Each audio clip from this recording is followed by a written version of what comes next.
Good evening, good afternoon, जब भी मेरा आप ये लेक्चर देख रहे हैं। आज का टॉपिक क्लास 10th फिजिक्स के मोस्ट इम्पोर्टेंट टॉपिक्स में से एक है। और इसमें चाहे आप कम्पिटिटिव एग्जाम्स दे रहे हैं या आप क्लास 10th और क्लास 12th में और क्लास 11th की फिजिक्स के अंदर साउंड के टॉपिक को स्टडी कर रहे हैं, तो ये बहुत इंपॉर्टेंट टॉपिक है। पिच और लाउडनेस के बारे में ये दो करेक्टरिस्टिक्स हैं। इसके अलावा इंटेंसिटी भी आ जाती है, उसको भी डिस्कस करेंगे। लेकिन अभी जो हमारे जेर नजर टॉपिक रहेगा वो है पिच। पिच क्या होती है, ये किन किन चीजों पे डिपेंड करती है, हम लोग पिच को किस तरह मैयर करते हैं, उससे हम लोग क्या अंडरस्टैंड करने की कोशिश करते हैं। अगर ज्यादा फ्रीक्वेंसी दी जाए क्वेश्चंस किस तरह आएंगे और इन क्वेश्चंस को हमने डील कैसे करना होगा, इसके बारे में आज हम लोग सीखने की कोशिश करेंगे। आप लोग अगर मेरे चैनल के साथ हर एक वीडियो को देखते हैं तो रिसेंटली आपने देखा होगा मैंने एक शॉर्ट क्लिप अपलोड की थी, जिसके अंदर मैंने मुख्तलिफ साउंड्स के हवाले से कुछ एक 1 मिनट का एक इंट्रोडक्टरी सा पार्ट आपके सामने एक्सप्लेन किया था, जहां पे मैंने आपको सरसरी सा ये एक्सप्लेन करने की कोशिश की थी कि पिच, लाउडनेस वगैरह क्या होती है। आज हम लोग थोड़ी सी डिटेल्ड एक्सप्लेनेशन की तरफ मैं जाऊंगा और मैं हर वो पार्ट को, हर उस चीज को एक्सप्लेन करने की कोशिश करूंगा कि जिसके जरिए से आप इस टॉपिक पे मुकम्मल गिरफ्त और इसके कोर कंसेप्ट को अंडरस्टैंड करने की कोशिश करेंगे। आप मुख्तलिफ साउंड सुनते हैं। मिसाल के तौर पर आपको एक गिटार हो, पियानो हो, या आप ड्रम्स हो, या मुख्तलिफ किस्म के कोई भी म्यूजिकल नोट्स हो, या आप किसी भी जानवर की कोई आवाज वगैरह सुन रहे हैं, या दो इंसानों के माबैन होने वाली गुफ्तगू के हवाले से आप कुछ बात सुन रहे होंगे, जहां पे आपको महसूस हो रहा होगा कि किसी की आवाज बहुत ज्यादा है, किसी की आवाज बहुत कम है, किसी की आवाज बहुत भारी होगी और किसी की आवाज बहुत पतली यानी श्रिल साउंड होगी। यानी जिसकी आवाज बहुत भारी होगी तो हम लोग कहते हैं ग्रेव साउंड है, और किसी की आवाज जो बहुत पतली होगी उसको हम लोग कहते हैं चुभन वाली, जिसे आवाज हम लोग कह सकते हैं, जिसे हम लोग बेसिकली श्रिल साउंड कहते हैं। तो इन आवाजों में बेसिकली हम लोग इनको किस तरह डिफ्रेंशिएट करते हैं, उनके बारे में हम लोग स्टडी करने की कोशिश करेंगे, और फिजिक्स इन टॉपिक्स को किस तरह देखती है। मैं लेक्चर के दरमियान में मुख्तलिफ किस्म के नोट्स भी डालूंगा, जो म्यूजिकल नोट्स होंगे, जिनके जरिए मैं आपको अंडरस्टैंड करवाने की कोशिश करूंगा कि पिच क्या होती है और लाउडनेस क्या है। सबसे पहले चलते हैं पिच के बारे में अंडरस्टैंड करने की कोशिश करते हैं। फिजिक्स की रूह से पिच का मतलब क्या है? पिच का मतलब यह है कि बेसिकली आपके पास जो आवाज आपको सुनाई दे रही है, इन आवाजों में आप ये डिफ्रेंशिएट कर पाए कि ग्रेव साउंड कौन सी है और श्रिल साउंड कौन सी है। सादा अल्फाज में मतलब ये है कि कोई आवाज जो आप सुन रहे हैं, ये आवाज बहुत भारी है या ये आवाज बहुत पतली है। एक सादा अल्फाज में बात करूं, थोड़ा सा हंसने के आपको मौका भी मिल जाएगा। अगर कोई आपसे इस तरह बात करे, ये आपको ऐसे महसूस होगा कि ये बहुत भारी आवाज है, और आपको मेरी आवाज, ये आवाज बहुत पतली है, तो ये श्रिल साउंड। तो आप इन आवाजों में डिफ्रेंशिएट करते हैं। आप जब आवाजें सुनते हैं तो आप ये डिफ्रेंशिएट कर पाते हैं कि मर्द की आवाज है या एक औरत की आवाज है, या कोई आप ये भी डिफरेंशिएट कर पाते हैं कि कोई मर्द गुफ्तगू कर रहा है या कोई औरत गुफ्तगू कर रही है। तो पिच बेसिकली आपको इस तरह के जाविये के बारे में बताती है कि आपने ग्रेव साउंड में और श्रिल साउंड में किस तरह डिफरेंशिएट करना है। ये पिच की खुसूसियात है। उसके बाद ये भी याद रखना है, कुछ लोग इसको फिजिकल क्वांटिटी समझते हैं। ये कोई फिजिकल क्वांटिटी नहीं है, क्योंकि एक फिजिकल क्वांटिटी अपने साथ एक कुछ करेक्टरिस्टिक्स रखती है। मिसाल के तौर पर उसकी डायरेक्ट मेजरमेंट के लिए हमारे पास मुख्तलिफ किस्म की चीजें होती है, यानी कोई कोई फार्मूला होगा, कोई इक्वेशन होगी, कोई डायरेक्ट रिलेशन वगैरह होगा, जिस तरह पावर के लिए है, वर्क के लिए है, फोर्स के लिए है, स्पीड के लिए है, डिस्प्लेसमेंट के लिए है। इसके लिए मुख्तलिफ किस्म के यूनिट्स वगैरह होते हैं, मुख्तलिफ किस्म की इक्वेशन वगैरह होती है। पिच के लिए कोई इस तरह डायरेक्ट जो है तो कोई यूनिट वगैरह या कोई डायरेक्ट जो है तो उसके लिए कोई फार्मूला वगैरह मौजूद नहीं है। सिर्फ ये याद रखना है कि इसको डायरेक्टली मेजर भी नहीं किया जाता, और ये ना कोई ऐसी डायरेक्ट फिजिकल क्वांटिटी है, बल्कि ये क्या है, इसके जरिए इसकी जो परसेप्शन ली जाती है, पिच के लिए जो परसेप्शन ली जाती है वो बेसिकली क्या है, फ्रीक्वेंसी के तौर पे ली जाती है। अब मैं आपको समझाने की कोशिश करता हूं। मिसाल के तौर पर मेरे पास एक साउंड वेव है, और आपको एक साउंड वेव बनाए के दी जा रही है, और आपको कहते हैं कि उसकी एम्पलीट्यूड फिक्स है। उसकी एम्पलीट्यूड बेसिकली क्या है, फिक्स है। अगर वो कह रहे हैं कि इसकी एम्पलीट्यूड फिक्स है, यानी एम्पलीट्यूड फिक्स का मतलब यह है कि एम्पलीट्यूड क्या है, कांस्टेंट है। अगर एम्पलीट्यूड कांस्टेंट हो जाए और आपसे कहा जाए कि number of waves, frequency basically क्या होता है, फ्रीक्वेंसी का मतलब होता है नंबर ऑफ वेव पर सेकंड, और आपसे कहा जाए कि एक साउंड है जिसकी फ्रीक्वेंसी 50 हर्ट्ज है या पर सेकंड है, मतलब क्या कि वो एक सेकंड के अंदर 50 नंबर ऑफ वाइब्रेशन को, 50 नंबर ऑफ वाइब्रेशंस को प्रोड्यूस कर रही है। सिमिलरली आपके पास एक और वेव है, साउंड वेव है, और उसमें जो फ्रीक्वेंसी की वैल्यू है वो आपके पास है 100 हर्ट्ज या 100 पर सेकंड है। मतलब क्या कि वो 100 वाइब्रेशन प्रोड्यूस कर रही है एक सेकंड के अंदर। और आपसे पूछा जाए कि इसमें फ्रीक्वेंसी किसकी ज्यादा है, तो आप लोग जाहिरी तौर पे देख के बता सकते हैं कि आपके पास फ्रीक्वेंसी ज्यादा है किसकी। बेसिकली वो है, यहां पे जो एग्जांपल मैंने दी हुई है वो है एग्जांपल नंबर 2, यानी कि जिसकी 100 हर्ट्ज है उसकी फ्रीक्वेंसी ज्यादा है। फिर आपसे पूछा जाए कि इसमें से पिच किसकी ज्यादा होगी, तो याद रखें जिसकी फ्रीक्वेंसी ज्यादा होगी उसकी पिच भी ज्यादा होगी। तो आपने बेसिकली इस क्वांटिटी के लिए, ये जो हमारे पास एक क्वांटिटी है यानी जिसे हम लोग कैरेक्टरिस्टिक्स ऑफ साउंड, जिसमें हम लोग पिच को स्टडी कर रहे हैं, इसकी जो परसेप्शन ली जाती है, इसको जो परसीव किया जाता है, इसको जो अंडरस्टैंड किया जाता है, वो फ्रीक्वेंसी के थ्रू अंडरस्टैंड करने की कोशिश की जाती है। सबसे पहले फ्रीक्वेंसी को डिफाइन किया जाता है। फ्रीक्वेंसी जिस भी साउंड की, किसी भी चीज की फ्रीक्वेंसी ज्यादा होगी तो ये कहा जा सकता है कि उसकी बेसिकली क्या ज्यादा होगी, पिच भी ज्यादा होगी। और यही चीज मैंने आगे लिखी हुई है कि पिच का मतलब ये है वाइब्रेशन पर यूनिट टाइम, और फ्रीक्वेंसी की यूनिट भी यही होती है। फ्रीक्वेंसी को डिफिनेशन क्या है, number of vibration per unit time. जितनी ज्यादा नंबर ऑफ वाइब्रेशन एक सेकंड के अंदर पर यूनिट टाइम ज्यादा होगी, उतनी ही ज्यादा हम लोग क्या कहें, फ्रीक्वेंसी ज्यादा है। और जिसकी फ्रीक्वेंसी ज्यादा होगी उसकी पिच भी उतनी ही ज्यादा होगी। अब हमें पता है कि फ्रीक्वेंसी दो चीजों पे डिपेंड करती है। फ्रीक्वेंसी स्पीड ऑफ साउंड पे डिपेंड करती है, यानी स्पीड पे डिपेंड करती है, और वेव लेंथ पे डिपेंड करती है। अब किसी अगर स्पीड को मैं क्या कर लूं, कांस्टेंट कर लूं, और वेवलेंथ के साथ में देखूं, तो वेवलेंथ जितनी ज्यादा होगी, यानी वेवलेंथ जितनी ज्यादा होगी फ्रीक्वेंसी उतनी ही कम होगी।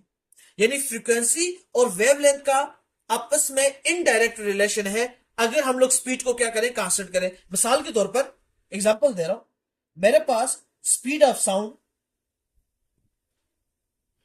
वो 330 मीटर पर सेकेंड है, लेकिन अब मेरे पास कोई ऐसी साउंड वेव है कि जिसकी मेरे पास जो वेवलेंथ है वो 2 मीटर है, और मेरे पास एक और साउंड है जिसकी वेवलेंथ मेरे पास क्या है, 4 मीटर है।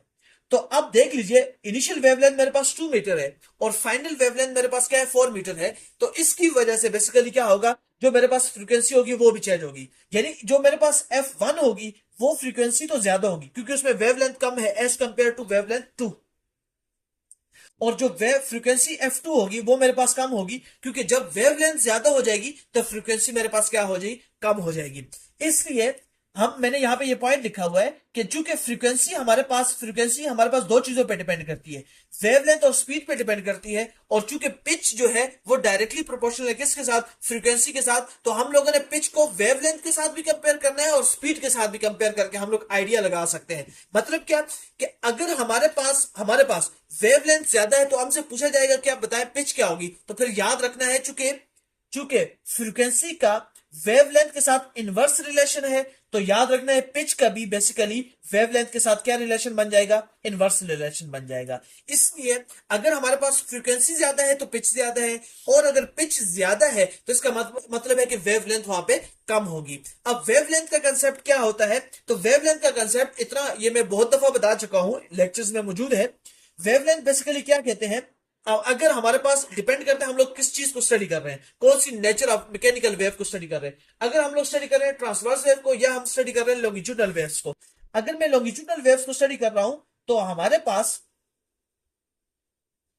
एक क्रस्ट से लेकर दूसरी क्रस्ट तक का जो फासला है वो है वेवलेंथ कहलाता है। अब हमारे पास जब ये दो फासले, यानी कि एक क्रस्ट से दूसरी क्रस्ट तक का फासला कम हो जाए, यानी ये दोनों एक दूसरे के करीब आ जाए, यानी इस तरह हो जाए, अब एक क्रस्ट दूसरी क्रस्ट के बिल्कुल करीब आ रहा है तो वेवलेंथ स्मॉल है। तो जब वेवलेंथ स्मॉल होगी तो इसका मतलब यह है कि फ्रीक्वेंसी ज्यादा होगी। मतलब क्या, अब बहुत ज्यादा वेव्स एक दूसरे के करीब करीब आ रही है, तो जब फ्रीक्वेंसी ज्यादा हो जाएगी तो पिच भी ज्यादा होगी। लिहाजा अब आप लोग एक एमसीक्यूज को समझिएगा या एमसीक्यूज के कंसेप्ट को समझने की कोशिश कीजिएगा। अच्छा, अब आ जाते हैं पिच के बारे में। आपने बुनियादी बात समझ ली कि पिच बेसिकली क्या है। पिच के जरिए आप ग्रेव साउंड और श्रिल साउंड में डिफरेंशिएट करते हैं। पिच जो है तो वो कोई फिजिकल क्वांटिटी नहीं है और इसको कोई डायरेक्ट मेजरमेंट नहीं किया जाता, बल्कि हम लोग इसकी परसेप्शन यानी इसको अंडरस्टैंड करने के लिए फ्रीक्वेंसी को अंडरस्टैंड करते हैं कि अगर किसी साउंड की फ्रीक्वेंसी ज्यादा होगी तो फ्रीक्वेंसी और पिच के दरमियान में डायरेक्ट रिलेशन होने की वजह से हम लोग ये कह सकते हैं कि पिच भी ज्यादा होगी अगर फ्रीक्वेंसी ज्यादा है। अगर फ्रीक्वेंसी कम है तो हम लोग ये कह सकते हैं कि पिच भी कम होगी। अब फ्रीक्वेंसी दो चीजों पे डिपेंड करती है, एक वो स्पीड ऑफ साउंड पे डिपेंड करती है और एक वो डिपेंड करती है वेवलेंथ पे। स्पीड ऑफ साउंड पे वो डायरेक्ट डिपेंड करती है और वेवलेंथ पे वो इनवर्स में है यानी कि इनडायरेक्ट डिपेंड करती है। कि मतलब क्या, अगर वेवलेंथ ज्यादा तो हमारे पास फ्रीक्वेंसी कम तो पिच भी कम हो जाएगी। तो जब आपको एमसीक्यूज दिए जाएंगे कॉम्पिटिटिव एग्जाम में तो किस तरह देते हैं, वो आपसे कहेंगे कि हमारे पास एक साउंड वेव है और उसकी वेवलेंथ जो है पहले 2 मीटर थी, अब उसकी वेवलेंथ को 4 मीटर कर दिया। तो देख लीजिए इनिशियल वेवलेंथ कम 2 मीटर थी और अब जो वेवलेंथ कर दी है वो 4 मीटर कर दी है। इसका मतलब क्या, वेवलेंथ इंक्रीज हुई है। जब वेवलेंथ इंक्रीज हो जाएगी तो हमारे पास फ्रीक्वेंसी क्या कर जाएगी, डिक्रीज। और आपसे पूछेंगे कि अब बताएं हमारे पास पिच क्या होगी, तो पिच भी डिक्रीज कर जाएगी। तो इस बुनियादी कंसेप्ट को समझ रहे हैं। एक और बुनियादी कंसेप्ट और वो है, आपसे पूछ सकते हैं पिच और एनर्जी का आपस में रिलेशन क्या है। ये आपके लिए एक्स्ट्रा पॉइंट बता रहा हूं, याद रखें पिच और एनर्जी का कोई डायरेक्ट रिलेशन नहीं है, बल्कि कुछ खास कंडीशंस को अगर मैं आपके सामने लागू करूं फिर मैं पिच और एनर्जी का एक इनडायरेक्ट रिलेशन कायम कर सकता हूं। अदरवाइज पिच और एनर्जी का कोई डायरेक्ट रिलेशन नहीं है। यह बुनियादी बात याद रखनी है, कोई डायरेक्ट रिलेशन नहीं है बल्कि क्या है, एक इनडायरेक्ट रिलेशन बनता है। अब इनडायरेक्ट रिलेशन किस तरह बनता है, बेसिकली अगर मैं किसी खास साउंड वेव के लिए एम्पलीट्यूड को क्या करूं, कांस्टेंट कर दूं। मतलब क्या, एम्पलीट्यूड किसे कहते हैं, दी मैक्सिमम डिस्प्लेसमेंट को कहते हैं। जो कोई एक वेव जो है वो अपनी मोशन में कवर करती है, ये मैक्सिमम डिस्प्लेसमेंट होता है। अब मैंने क्या कर दिया, एम्पलीट्यूड को कांस्टेंट कर दिया। अब मैं एम्पलीट्यूड को कांस्टेंट कर दूं किसी खास मीडियम के लिए, किसी खास वेव के लिए मैंने एम्पलीट्यूड को कांस्टेंट कर दिया। तो अब ये याद रखिएगा, जिसकी फ्रीक्वेंसी ज्यादा, इसका मतलब यह हुआ कि वो ज्यादा क्या करेगी, एनर्जी को ट्रांसफर करेगी। और ज्यादा फ्रीक्वेंसी एनर्जी ज्यादा होगी, फ्रीक्वेंसी ज्यादा होगी तो हमारे पास क्या बन जाएगी, पिच भी ज्यादा होगी। लेकिन किस कंडीशन में, अगर मेरे पास एम्पलीट्यूड कांस्टेंट हो। ये मैं क्यों कह रहा हूं, क्योंकि याद रखना है कि एम्पलीट्यूड या एनर्जी जो है वो एम्पलीट्यूड के साथ रिलेशन बनाती है और उसका जो रिलेशन होता है, energy is directly proportional to square of amplitude. ये बुनियादी बात आपने समझनी है। यानी एम्पलीट्यूड का और किसका आपस में डायरेक्ट रिलेशन है, एनर्जी का और एम्पलीट्यूड का आपस में रिलेशन है, ना कि एनर्जी का और पिच का आपस में कोई रिलेशन है। हाँ, यह बात समझी जा सकती है कि जिस वेव की फ्रीक्वेंसी ज्यादा होगी इसका मतलब यह है उसके पास एनर्जी भी ज्यादा होगी, लेकिन ये इनडायरेक्ट रिलेशन है, डायरेक्ट रिलेशन में नहीं है। डायरेक्ट रिलेशन बेसिकली एनर्जी का जो रिलेशन बनता है वो बनता है एम्पलीट्यूड के साथ, और एम्पलीट्यूड बेसिकली लाउडनेस की तरफ होती है। एम्पलीट्यूड किसके लिए, किस करेक्टरिस्टिक्स को ज्यादा अच्छे से रिप्रेजेंट करती है, वो लाउडनेस की तरफ ज्यादा आती है, जो इसके बाद में टॉपिक पढ़ाऊंगा आपको। अभी के लिए आपने ये समझना है कि पिच क्या होती है, पिच किन किन चीजों पे डिपेंड करती है, पिच का हम लोग अंदाजा किस तरह लगा सकते हैं। अगर हमें हाई फ्रीक्वेंसी दी जाए, फ्रीक्वेंसी की वैल्यू दी जाए, मतलब आपसे कहा जाए मेरे पास एक फ्रीक्वेंसी है उसकी वैल्यू है 550 हर्ट्ज और मेरे पास एक दूसरी वैल्यू है वो है हमारे पास 600 हर्ट्ज। तो आपसे पूछा जाए कि बताएं इनमें सबसे ज्यादा पिच किसकी होगी, तो हमारे पास जो P2 होगी वो हमारे पास क्या होगी, ज्यादा होगी, वो ग्रेटर होगी एज कंपेयर टू पिच 1, जो कि हमारे पास क्या होगी, कम होगी एज कंपेयर टू पिच 2। ये बुनियादी बात आपने क्या करनी है, पिच के कंसेप्ट में समझनी है। तो पिच क्या है, पिच किन चीजों पे डिपेंड करती है, और पिच और एनर्जी के दरमियान में क्या रिलेशन बनता है, पिच और फ्रीक्वेंसी के दरमियान में क्या रिलेशन है, वो मैं आपको एक्सप्लेन कर चुका हूं। और साथ ही साथ एक आखिरी पॉइंट ग्राफिकल रिप्रेजेंटेशन आपने सीखनी है। मान लीजिए आपको मुख्तलिफ किस्म की वेव्स का ग्राफ बना के दिया जाए,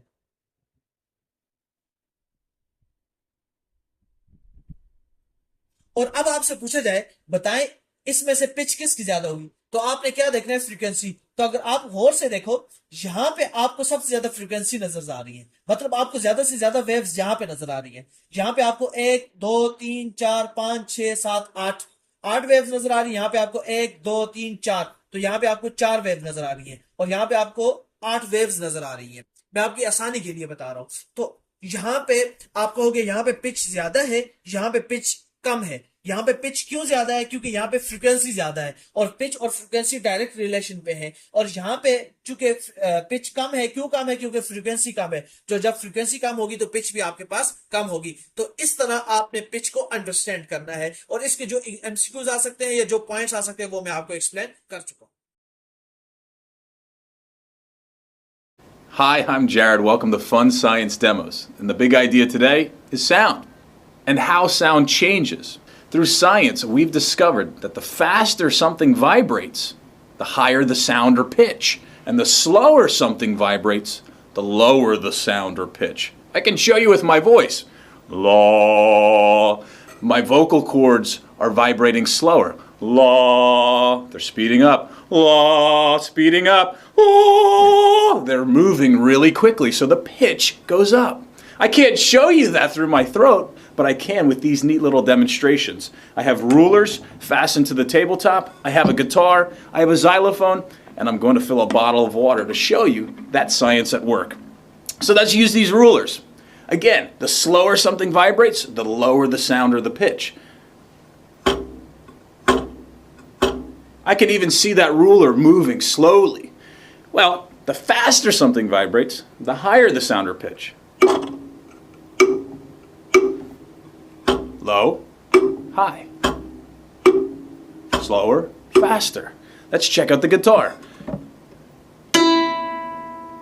Let's see if we can make that pitch higher by making it vibrate faster. The pitch goes up, the faster it vibrates. Now, let's try the xylophone. You can hear the sound and the pitch go up because that's vibrating much more quickly. This is vibrating slower. Slower, vibrating faster. Now, the water. What's making the sound in there? Well, I'm blowing across the bottle, and the air inside the bottle is vibrating. Slowly. Let's make it vibrate more quickly. I'm going to fill it up with some water. I have some blue food coloring just so you can see it. Now let's try. Oh, you can hear the pitch go up. The sound goes up because that air is vibrating faster. Let's fill it up even higher. See what it sounds like. That air inside is vibrating really quickly, so the pitch is higher. Science is so cool. Don't forget to check out some of our links in our video description. Thanks for watching. अच्छा, अब आ जाते हैं एक और characteristics की तरफ, जो है हमारे पास लाउडनेस। पिच आपने समझ लिया, ये याद रखिएगा, एक एमसीक्यूज आएगा, मैं आपको अभी भी गारंटी दे रहा हूं, ये एमसीक्यूज कॉम्पिटिटिव एग्जाम्स में पूछते हैं, और आपके बोर्ड के एग्जाम में तो आ सकता है, ये पत्थर पे लकीर है कि वो ये जरूर पूछते हैं कि पिच किस चीज को, किन दो साउंड्स को डिफरेंशिएट करने के लिए इस्तेमाल होती है। तो पिच आपने याद रखना है, ग्रेव और श्रिल साउंड्स को जो है तो डिफरेंशिएट करने के लिए इस्तेमाल होती है। जबकि लाउडनेस बेसिकली क्या है? लाउडनेस बेसिकली लाउड या फेंट साउंड, यानी जो कम आवाज, धीमी आवाज, इनको आपस में डिफरेंशिएट करने के लिए बेसिकली क्या होती है, इस्तेमाल होती है।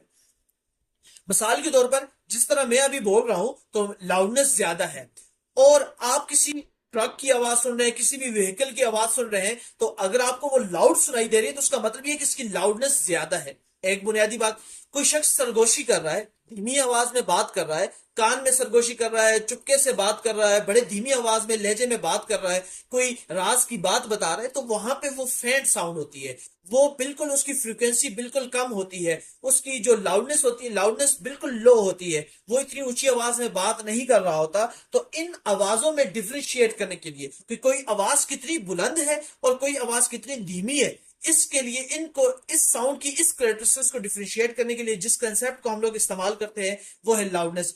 ये भी बेसिकली कोई फिजिकल क्वांटिटी नहीं है, यानी इसकी भी कोई डायरेक्ट मेजरमेंट नहीं की जा सकती, और यानी इसकी डायरेक्ट मेजरमेंट नहीं है, बल्कि इसका भी हम जिस तरह हम लोगों ने पिच का अंदाजा कहां से लगाया था, फ्रीक्वेंसी के थ्रू लगाया था, तो लाउडनेस का हम लोग अंदाजा लगाते हैं किसके साथ, एम्पलीट्यूड के साथ, तो एम्पलीट्यूड के स्केयर के साथ। तो ये बुनियादी बात समझनी है। मतलब क्या, लाउडनेस का जो है वो डायरेक्ट रिलेशन है किसके साथ, एम्पलीट्यूड के स्केयर के साथ। यहां मैं आपको एक कंसेप्ट दिखाना चाहता हूं, एनर्जी का भी डायरेक्ट कंसेप्ट है किसके साथ, एम्पलीट्यूड के स्केयर के साथ। तो इसको मैं कह देता हूं इक्वेशन 1 और इसको मैं कह देता हूं इक्वेशन 2।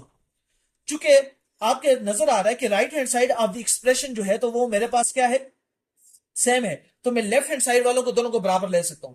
इसका मतलब मैं कह सकता हूं कि loudness is directly proportional to energy. ये क्वेश्चन नंबर 3। अब इसके जरिए मैं आपको क्या समझाने की कोशिश कर रहा हूं, अगर हमारे पास एम्पलीट्यूड ज्यादा है किसी साउंड वेव का,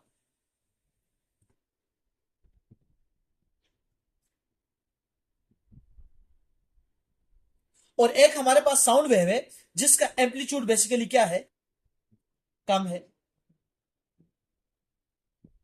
अब एक वेव है कि जिसका एम्पलीट्यूड अगर आप गौर से देखो तो ये हमारे पास एम्पलीट्यूड आ रहा है, मैक्सिमम डिस्प्लेसमेंट आ रहा है, और एक हमारे पास एम्पलीट्यूड ये आ रहा है। तो अब जिसका एम्पलीट्यूड ज्यादा होगा उसकी लाउडनेस भी ज्यादा होगी। अब लाउडनेस ज्यादा होगी तो एम्पलीट्यूड ज्यादा हुई तो एनर्जी भी ज्यादा होगी, और एनर्जी ज्यादा होगी तो इसका मतलब क्या हुआ कि जो हमारे पास लाउड साउंड होती है, जिस तरह मैंने पिच के केस में बताया कि पिच डायरेक्टली प्रोपोर्शनल नहीं है एनर्जी के, वो एम्पलीट्यूड है। तो एम्पलीट्यूड और एनर्जी जो है वो आपस में डायरेक्ट रिलेशन कायम करते हैं, और एम्पलीट्यूड जो है या लाउडनेस हमारे पास वो डायरेक्ट रिलेशन कायम करती है जी एम्पलीट्यूड के साथ, और एनर्जी भी डायरेक्ट रिलेशन कायम करती है एम्पलीट्यूड के साथ। इससे मैं क्या समझाने की कोशिश कर रहा हूं, अगर हमारे पास एम्पलीट्यूड ज्यादा हुआ लाउडनेस भी ज्यादा होगी, जब लाउडनेस ज्यादा होगी तो एनर्जी भी ज्यादा होगी।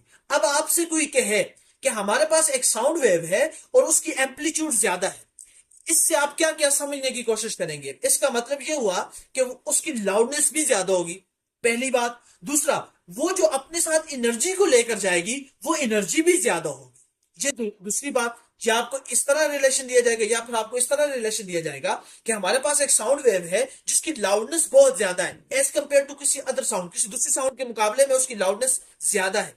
तो आपसे पूछेंगे कि बताएं इसमें एनर्जी किसकी ज्यादा होगी, तो जो लाउड साउंड ज्यादा होगी उसकी एनर्जी भी ज्यादा होगी। एक बात, उसकी एनर्जी ज्यादा हुई तो उसकी एम्पलीट्यूड भी ज्यादा होगी, क्योंकि एनर्जी का और एम्पलीट्यूड का आपस में डायरेक्ट रिलेशन है और स्केयर के साथ रिलेशन है। मिसाल के तौर पर, अगर मेरे पास एम्पलीट्यूड था 2 मीटर और उसको मैंने बढ़ा के कर दिया 4 मीटर, तो मेरे पास एनर्जी क्या होगी, एनर्जी मेरे पास 16 टाइम होगी, क्योंकि 4 का स्केयर मेरे पास क्या आएगा, 16। तो इसका मतलब ये हुआ कि मेरे पास जो एनर्जी होगी, एनर्जी मेरे पास 16 के फैक्टर के हिसाब से इंक्रीज कर जाएगी, यानी स्केयर के फैक्टर के साथ इंक्रीज कर जाएगी। सिमिलरली, अगर मेरे पास एम्पलीट्यूड जो है वो 2 मीटर हो तो मुझसे पूछा जाएगा बताए लाउडनेस कितनी इंक्रीज होगी, तो लाउडनेस स्केयर के फैक्टर के हिसाब से इंक्रीज होगी, लाउडनेस मेरे पास 4 टाइम इंक्रीज कर जाएगी।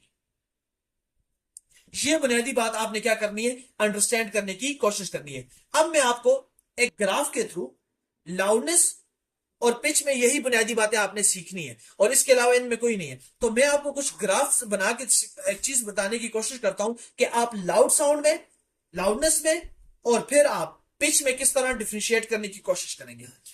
मिसाल के तौर पर मेरे पास ये एक डायग्राम है,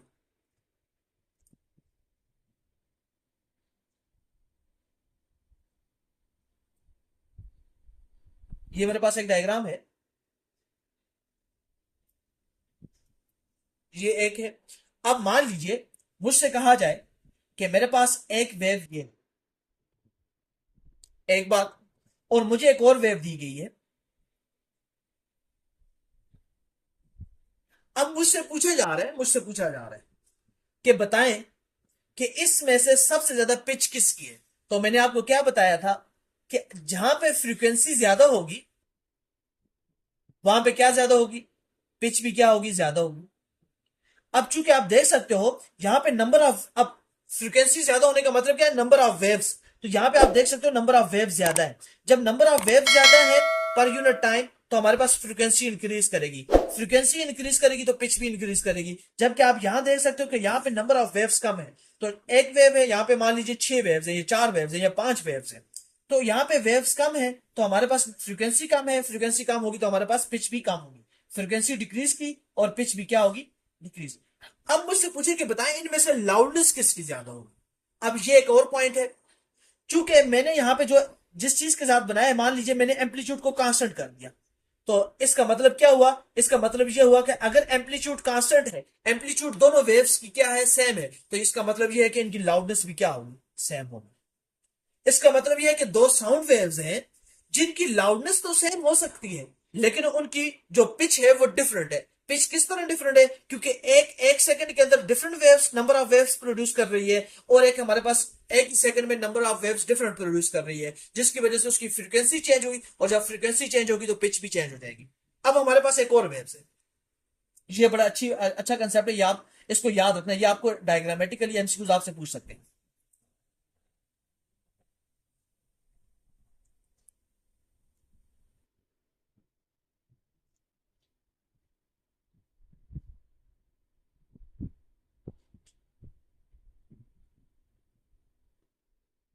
अब ये आपने समझना है, ये यहां पे मैं एक बहुत बड़ा इंपॉर्टेंट कंसेप्ट बता रहा हूं। हमारे पास ये एक साउंड वेव है और ये भी एक साउंड वेव है। ये मान लीजिए साउंड S1 है और ये हमारे पास साउंड वेव S2 है। अब मुझसे कोई पूछे बताएं यहां पे पिच और एम्पलीट्यूड, लाउडनेस का दोनों का कंसेप्ट साथ में अप्लाई करें, तो गौर से देखें, इस वेव का जो एम्पलीट्यूड है वो मैक्सिमम है, यानी वो ज्यादा है। और डायग्रामेटिकली यहां पे देख लीजिए इसका एम्पलीट्यूड कम है। इसका मतलब मैं इसको कहूं कि S1 का एम्पलीट्यूड ज्यादा है, किससे, वो ग्रेटर देन है S2 के एम्पलीट्यूड से। इससे क्या मुराद हुआ, इससे मुराद ये हुई कि हमारे पास जो S1 साउंड है वो ज्यादा क्या करेगी, उसकी लाउडनेस ज्यादा होगी एज कंपेयर टू S2। लेकिन मुझसे कोई पूछे पिच के बारे में आपका क्या कंसेप्ट है, तो जाहिरी तौर पे नजर आ रहा है कि हमारे पास ये जो S2 साउंड है इसकी पिच क्या होगी, ज्यादा होगी एज कंपेयर टू S1, क्योंकि ये ज्यादा फ्रीक्वेंसी प्रोड्यूस कर रहा है एज कंपेयर टू S1। ये बुनियादी बात आपने याद रखनी है। तो इसका मतलब क्या हुआ, हमारे पास दो डिफरेंट साउंड हो, उनकी पिच सेम हो सकती है, लाउडनेस डिफरेंट हो। लाउडनेस डिफरेंट कैसे होगी, क्योंकि एम्पलीट्यूड डिफरेंट कर जाएगा। और हमारे पास दो साउंड वेव्स हैं, उनकी मान लीजिए पिच सेम होगी। पिच का मतलब क्या है, दोनों same number of waves, frequency उनकी सेम हो जाएगी। मतलब क्या, ये देख लीजिएगा, ये एक साउंड वेव है और मेरे पास एक साउंड वेव ये है। अब देख लीजिए दोनों की फ्रीक्वेंसी मेरे पास सेम है। फ्रीक्वेंसी सेम का मतलब क्या, दोनों ने same number of waves produce किए पर सेकंड। लेकिन अगर मान लीजिए मैं इसको चेंज करके मैं इसके एम्पलीट्यूड को इंक्रीज करवा दूं, तो अब मैं क्या कहूंगा, अब मैं ये कहूंगा कि ये जो साउंड वेव है जो S1 है इसकी लाउडनेस ज्यादा होगी, ये लाउड साउंड होगी एज कंपेयर टू S2, क्योंकि यहां पे जो एम्पलीट्यूड है वो एम्पलीट्यूड कम है। तो इस कंसेप्ट के थ्रू, इन डायग्राम्स के थ्रू आप अंडरस्टैंड कर सकते हैं कि कौन सी साउंड जो है तो वो हमारे पास लाउड साउंड होगी, कौन सी साउंड हमारे पास जो है तो वो हमारे पास फेंट साउंड होगी, और कौन सी साउंड हमारे पास ग्रेव साउंड होगी, और कौन सी साउंड हमारे पास क्या होगी, श्रिल साउंड होगी। अब जरा देखिए, हमारे पास जो विमेन है, जो औरतें हैं, उनकी आवाज श्रिल होती है। श्रिल से मुराद ये कि उनके उनके जो बोलने, उनके जो वोकल कार्ड्स होते हैं, वो जो फ्रीक्वेंसी वाली साउंड प्रोड्यूस करते हैं उसकी फ्रीक्वेंसी ज्यादा होती है। इसका मतलब क्या, फ्रीक्वेंसी ज्यादा होगी तो उनकी पिच साउंड होगी, पिच भी ज्यादा होगी। इसलिए आपने याद रखना है, ये एमसीक्यूज के लिए, ये आपको एमसीक्यूज पॉइंट बता रहा हूं। एमसीक्यूज पॉइंट कि जो हमारे पास विमेन होती है, यानी कि जो फीमेल है, वो जो साउंड प्रोड्यूस करते हैं वो हाई पिच साउंड होती है। हाई पिच से मुराद क्या, हाई फ्रीक्वेंसी साउंड को प्रोड्यूस करती हैं। जबकि हमारे पास जो मेल होते हैं, या मेन, MEN या MN सिंगुलर की बात कर रहा हूं, वो जो साउंड प्रोड्यूस करते हैं वो लो पिच साउंड प्रोड्यूस करते हैं। क्यों? क्योंकि उनकी जो फ्रीक्वेंसी होती है वो कम होती है, ये एक बात। लेकिन जो हमारे पास लाउडनेस होती है वो मेन की ज्यादा होती है। क्यों? क्योंकि वो जो साउंड प्रोड्यूस करते हैं उसकी एम्पलीट्यूड ज्यादा होती है। वो मर्दों की आवाज बहुत लाउड होती है, बहुत ऊंची आवाज होती है। वैसे तो औरतों की आवाज बहुत ऊंची होती है, लेकिन हमारे पास जो है जो अगर मैं बात करूं तो जैसे एक आदमी जब बात करता है तो उसकी आवाज बहुत ऊंची होती है, वो बहुत ऊंची आवाज में बात कर रहा होता है। और जो हमारे पास जो विमेन होती है उनकी आवाज बेसिकली क्या होती है, साउंड क्या होती है, साउंड की एम्पलीट्यूड बेसिकली क्या होती है, कम होती है। तो वो बेसिकली ज्यादातर उनकी फेंट साउंड होती है, कम आवाज होती है। ये सिर्फ समझाने की गर्ज से है। जिस तरह अगर आप देखोगे एक जब एक मर्द बात करेगा तो वो बड़ी ऊंची आवाज में, जब वो गुस्सा करता है वो बहुत ऊंची आवाज में चिल्लाएगा या गुस्सा करेगा तो लाउडनेस ज्यादा होती है। लेकिन यहाँ पे अगर आपने मेन और वेमेन की आवाज में डिफ्रेंशिएट करना है तो आप लाउडनेस के कंसेप्ट को इस्तेमाल नहीं कर सकते। क्या आप कहोगे सर लाउडनेस का कंसेप्ट? नहीं, लाउडनेस का कंसेप्ट सिर्फ इसलिए होता है कि आप ये देखते हो कि कोई आवाज, सिर्फ ये समझाने की गर्ज से मैंने एग्जांपल दी है कि बेसिकली कोई आवाज कितनी ऊंची है और कोई आवाज कितनी मध्यम है, फेंट साउंड है। अगर आपने मर्द और औरत की आवाज में डिफरेंशिएट करना है तो उसके लिए आप पिच के कंसेप्ट को इस्तेमाल करते हो कि विमेन जो आवाज प्रोड्यूस करते हैं वो श्रिल साउंड होती है, उसकी फ्रीक्वेंसी ज्यादा होती है तो पिच भी ज्यादा होती है, यानी हाई पिच साउंड प्रोड्यूस करते हैं। और मैन जो है वो लो पिच साउंड को प्रोड्यूस करता है। सिमिलरली आपके पास कोई विसल है और आपने सीटी की आवाज सुनी, अब उसमें फ्रीक्वेंसी अगर आपको ज्यादा मिल रही है तो पिच ज्यादा होगी, तो आप ये कह सकते हो कि ये हमारे पास श्रिल साउंड है। जबकि हमारे पास ग्रेव साउंड क्या होती है, उसमें हमारे पास फ्रीक्वेंसी कम होती है, फ्रीक्वेंसी कम होगी तो पिच भी कम होगी। तो इन दो कंसेप्ट को आपने बहुत अच्छे से अंडरस्टैंड करना है कि लाउडनेस क्या है और हमारे पास पिच क्या है और ये किन किन चीजों पर डिपेंड करती है। तो इन चीजों को आपने बड़े अच्छे से समझना है।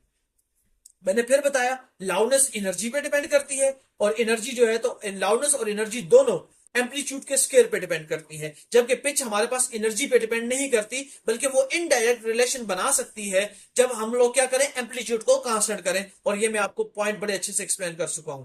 होप सो आपको ये तमाम चीजें अच्छे से समझ आ चुकी होंगी, और ये बड़े बुनियादी कंसेप्ट हैं और ये आपको आगे चल के बहुत फायदा देंगे। अगर आप किसी भी फील्ड में जाएंगे तो आपको इन कंसेप्ट को समझना बहुत जरूरी है। पिच क्या है और लाउडनेस क्या है। होप सो आपको समझ आया होगा। Like and subscribe. Thank you so much.